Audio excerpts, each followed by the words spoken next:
Hello and welcome to Connect MKE. My name is Dan Shafer and I'm your guest host today. For those who don't know me, I've been a journalist in Milwaukee for 10 years. I've worked at several publications, including Milwaukee Magazine and the Milwaukee Business Journal, and I currently write and publish an award-winning weekly opinion column and online publication called The Recombobulation Area. I've also contributed to many other publications, including the New York Times. It is back to school season in Wisconsin. For many, this will be the most normal return to classrooms since the onset of the COVID-19 pandemic more than 2 years ago. At Milwaukee Public Schools, masks will be optional and not required for students and staff to be wearing to start the school year, as COVID cases are on the decline in the city. But that's not the only thing that's going to be different for this year. A number of relief efforts implemented to help people during the pandemic are changing or expiring. One major change has to do with school lunches. Universal free school meals were offered to children during the pandemic, but that program ended this summer. Joining us today to discuss these changes is Erin Gretzinger, a reporter for Wisconsin Watch, who recently wrote an in-depth story on the free school meals program coming to an end and what might come next. Erin, thank you for joining us. Hi, thanks for having me. So what was the program that was in place during the pandemic? So during the pandemic, when schools shut, a lot of kids were left without this key source of nutrition. So it was pretty quickly recognized as a need to get meals to students despite the disruptions of the pandemic. So a federal waiver was implemented to allow all students to access universal free school meals. So what this waiver did is it basically waived the application process for free and reduced lunch through the National School Lunch Program, which is used by most schools in the United States.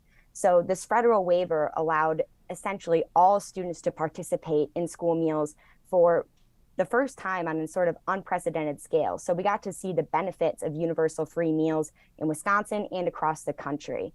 However, that program has now come to an end, and legislative efforts at the state and federal level have stalled to re-implement it. So a lot of students in Wisconsin are looking for the first time in 2 years without that option to have universal free school meals. So you mentioned that we did see some benefits from that program being implemented. What were some of those benefits? Yeah, so there were benefits on both the school side and for families. So schools cited a decrease in administrative barriers because they didn't have to keep track of students' lunch accounts. They didn't have to police which students qualified for free and reduced lunch. And experts said that this allowed schools to just give students meals like any other part of the school day. I think one expert put it really well that right now the school cafeteria is the only place where a student walks in, and it's where they're treated differently due to their income status. So it decreased some of those administrative barriers for schools while also curbing this phenomenon known as lunch shaming, which is essentially where students, due to their income status, they can be selected pretty easily in the lunchroom if they're eating school meals, or particularly school breakfast has a lot of stigma. So by allowing everyone to participate in school meals, we saw a drop in sort of this lunch shaming, and experts say that that can be a really positive thing for participation overall. And of course, there were benefits for families. As I mentioned earlier, the application process for free school meals was eliminated. So that meant that families who were typically maybe on the edge of applying or qualifying for universal free school meals could now opt in. Families who maybe have never even thought of using school meals as an option could opt in. And that just created increased benefits overall. And we saw a lot more students participate, particularly in Wisconsin. The breakfast program saw an increased boost in participation, which is a real big feat for the state, considering that we typically rank nationally in the bottom for participation in breakfast.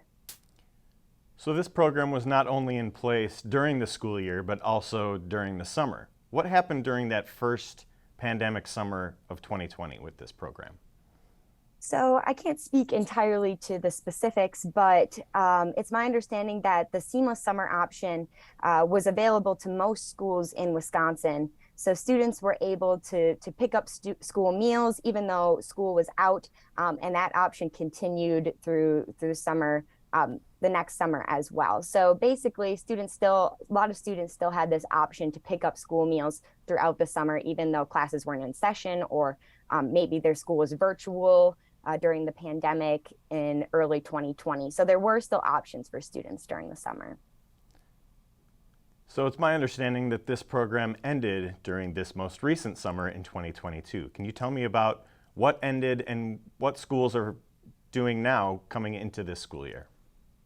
Yes, so the federal waiver that allowed schools to provide free school meals ended in the summer, and there were some legislative efforts at the state and federal level to revive it, none of which have yet been successful. There was an attempt through the Build Back Better plan to re-implement free school meals, and that would have allowed it, or would have expanded free school meals, and it would have allowed a lot more students to participate. I think the number is somewhere around 9 million. But that failed when Senator Joe Manchin did not pass the legislation, and that, and along with a lot of other provisions in Build Back Better, did not come to fruition. However, there was sort of another attempt at the federal level through the Keep Kids Fed Act, which did extend a lot of pandemic era waivers. However, free school meals did not end up making the cut. There were some waivers that will continue to relax nutrition guidelines as schools continue to face supply chain issues. And there were some temporary reimbursements for school meals that were implemented. But free school meals was not a part of that package, which many experts and agencies had advocated for. Now, you mentioned in your story that some other states are implementing something at the state level. Can you tell me about what some of those other states are doing?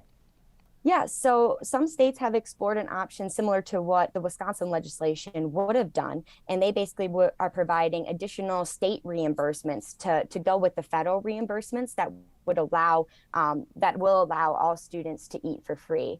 And I think that's in Maine and California are two states that come to mind, and there's some others as well that have really picked onto this momentum because, like I said, the pandemic was a really big experiment for universal free meals. We got to see these benefits on a wide scale, and we know that when students eat, there's a lot of academic benefits. There's even some attendance benefits, and so seeing the wide scale effect of the pandemic really motivated some other states to take action, even where federal legislation hasn't been successful.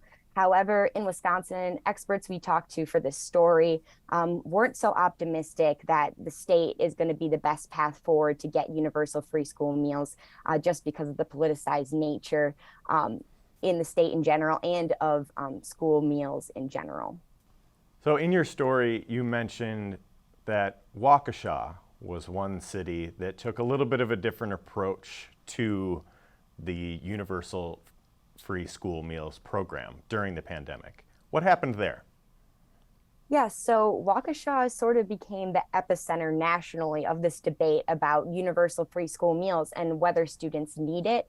So in Waukesha, in the summer of 2021, there was basically the school board had the opportunity to again opt into the seamless summer option, which again was offered through this federal waiver and would allow them to provide universal free school meals. However, for a brief time, Waukesha was the only school district in the state of Wisconsin operating a federal food service program that decided to opt out of offering universal free school meals. So they were the only school district at the time, and eventually this started to get press coverage after a local group of parents and community members raised attention to this issue and started gaining press attention. And eventually this worked its way all the way up to the Washington Post. And when it became a national story, it blew up. One school board member we talked to said he received over 500 emails from people all over the world. The parent group that initially started to advocate for free meals, they received media inquiries from across the world after the Washington Post article.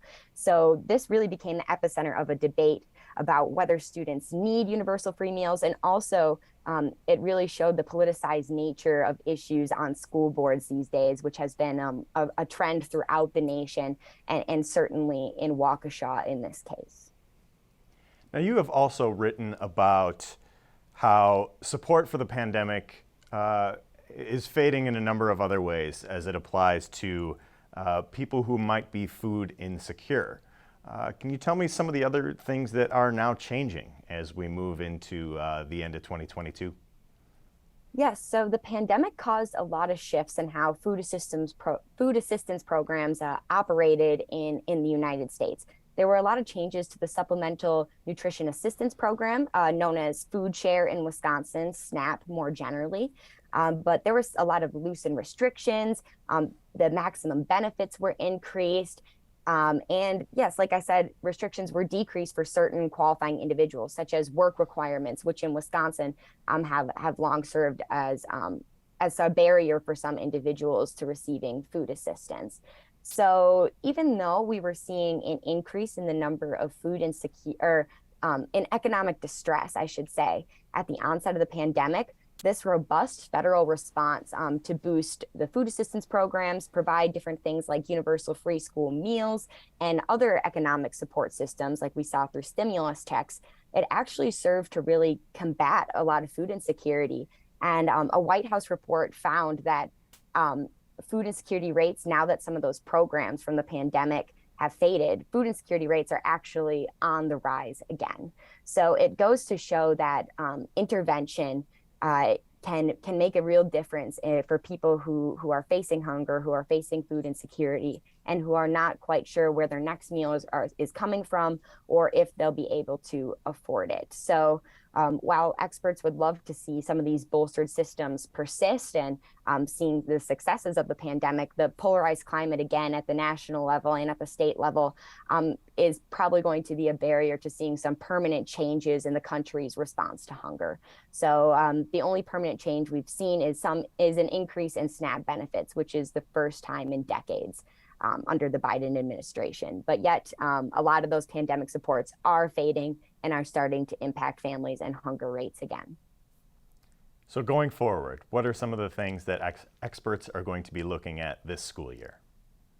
Yes, so I would say one of the things to be on the lookout for is sort of this transition back to the free and reduced lunch application process. And a lot of experts have raised concerns about going back to this model after 2 years because a lot of families have forgotten about this process or it hasn't been at the forefront of their minds. So transitioning back into this school year, there probably is an expected drop in the number of applications. So schools are really going to be trying to raise awareness. I know in Madison, the Cap Times has already produced an article touching on this fact that there's a significant decrease in the number of applications for free and reduced lunch. So this will be something schools are going to be combating, trying to educate families and work with them now that this free meals option is not available to all families. So that will be one thing to look for. And then I would say just more generally, the Healthy School Meals for All Act, which was sponsored by 30 Democrats in the Wisconsin legislature. That bill, its co-authors have said that it's not going away, and that the statewide coalition behind the bill, which includes multiple school districts in support of this act, is still going strong, and that they're making revisions to the legislation, and that there may be an iteration of proposed sometime in the future. Erin Gretzinger is a reporter at Wisconsin Watch, and you can find her story on universal free school meals at wisconsinwatch.org as part of the publication's Beyond Hunger series. Erin, thank you so much for joining us. Thanks for having me.